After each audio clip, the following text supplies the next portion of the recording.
Bonjour, nous allons entamer la série de TD numéro 2 à travers la correction du rappel et les exercices 1 et 2. On commence par le rappel. C'est des rappels de cours. Alors, dans la première, on nous demande de compléter le vide et on nous dit que le x là, d'un graphe noté V est le nombre de sommets du graphe. Donc là, c'est l'ordre du graphe qui s'exprime par le nombre de sommets d'un graphe.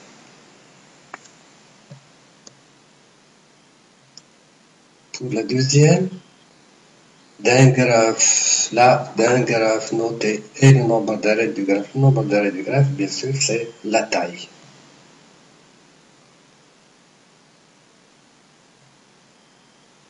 Dans un graphe non orienté, le d'un sommet VI et le nombre d'arrêts dont il est l'une des extrémités, donc là, c'est le degré.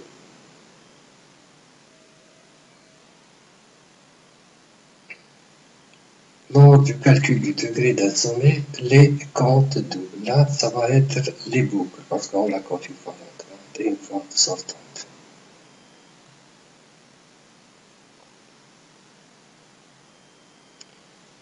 Pour la cinquième, dans un graphe orienté, le d'un sommet VI noté D plus de VI est le nombre d'arcs ayant VI comme extrémité initiale, c'est-à-dire que ça sort de ce sommet. Et donc là, c'est le degré extérieur.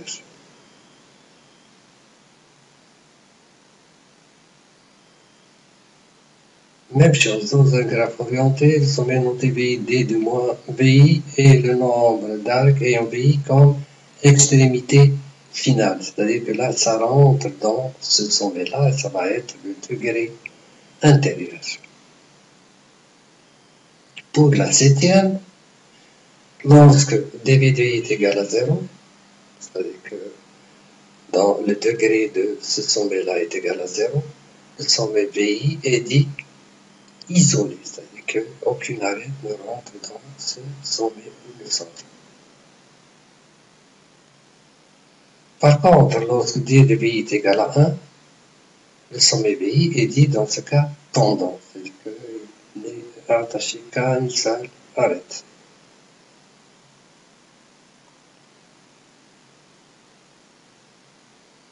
Pour la neuvième, on nous donne un graphe non orienté. Le théorème des poignées de main s'exprime ainsi. Sigma de dVi, c'est égal à 2 fois la taille de ce graphe.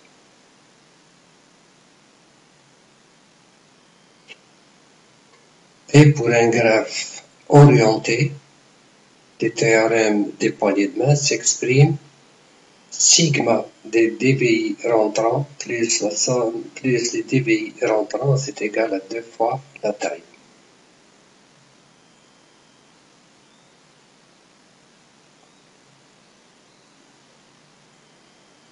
Dans un graphe non orienté, une reliant deux sommets VI à BJ est définie par une suite finie d'arêtes consécutives reliant VI à BJ.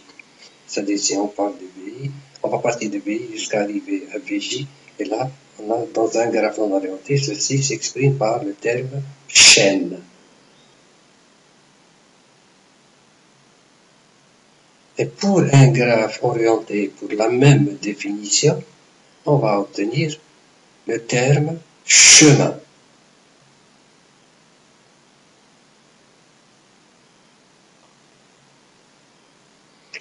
Pour la treizième, dans un graphe non orienté, est une chaîne dont les deux sommets d'extrémité sont identiques. C'est-à-dire que les sommets de départ et d'arrivée sont les mêmes. C'est-à-dire qu'en partant du sommet de départ, on va revenir à ce sommet.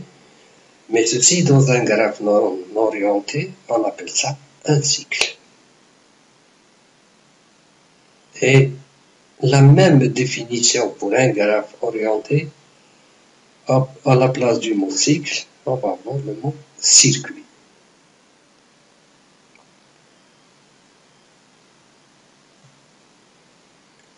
Pour l'exercice 1, on nous demande d'étiqueter les sommets d'un graphe de la figure.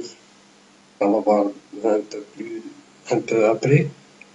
En utilisant les lettres A, B, C, D, E, F, G et H de telle sorte qu'aucune lettre ne soit adjacente à une lettre qui la suit directement dans l'alphabet. Par exemple, la lettre B ne peut être ni voisine de A ni de C. Alors, pour ça, il faudrait faire que deux remarques. La première, c'est que ce graphe, il possède deux sommets de degré 6 et 4 sommets de degré 4. Et, enfin, deux sommets de degré 3. Les lettres A et H sont celles qui posent le moins de problèmes. Chacune de ces deux lettres peut être adjacente à 6 autres lettres. Donc, c'est elles qui vont être les sommets de degré 6. Donc là, on peut commencer par placer les lettres A et H sur les deux sommets de degré 6 et ensuite on continue à étiqueter le graphe en respectant la contrainte de l'énoncé. Là, c'est notre graphe. A et H vont être au milieu. On place A et on place le H. Et on continue de la même façon. Les sommets qui vont être adjacents à A et H, qui sont de degré 4, évidemment, ça va être le C, le E, le D et le F.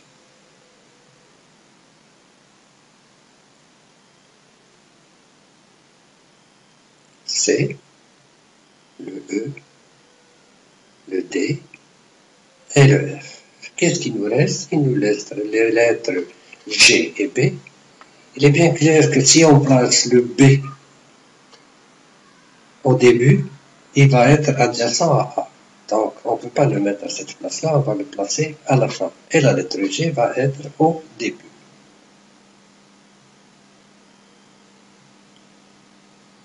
Et voilà. On a terminé cet exercice. Maintenant, pour l'exercice 2, on nous donne deux graphes G1 et G2. On nous demande de donner le degré de chaque sommet du graphe G1. Donc là, on va voir pour chaque sommet le nombre d'arêtes qui sortent de ce sommet-là. Donc V1, on a 2 arêtes. V2, on en a 7. N'oublions pas que la boucle compte 2. Pour le V3, il y en a 3, etc. Donc, on remarque que pour V6, on en a 4. 2 pour la boucle et 1 qui va partir au 4 et 1 qui va partir au 5.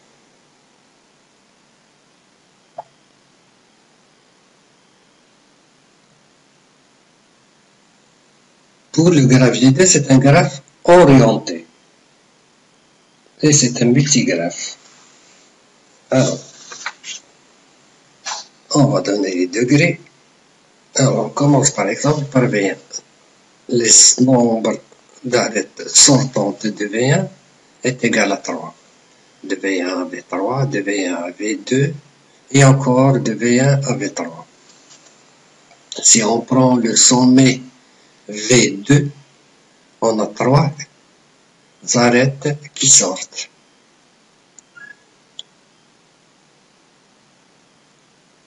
On a de V2 à V1, de V2 à V4, plus une fois la boucle. La boucle est comptée une fois avec les entrants et une fois avec les sortants. Et la même chose pour les autres. Voilà. Vous avez la remarque que la boucle compte une fois avec les sommets sortants et une fois avec les sommets rentrants. Dans la troisième question, on nous dit quel est l'ordre du graphe G1. Son ordre, il est de 6. Il y a 6 sommets. Et la taille, vous comptez les arêtes et vous en avez 13. Pour le graphe G2, l'ordre, il est de 4. Et la taille, elle est de 9.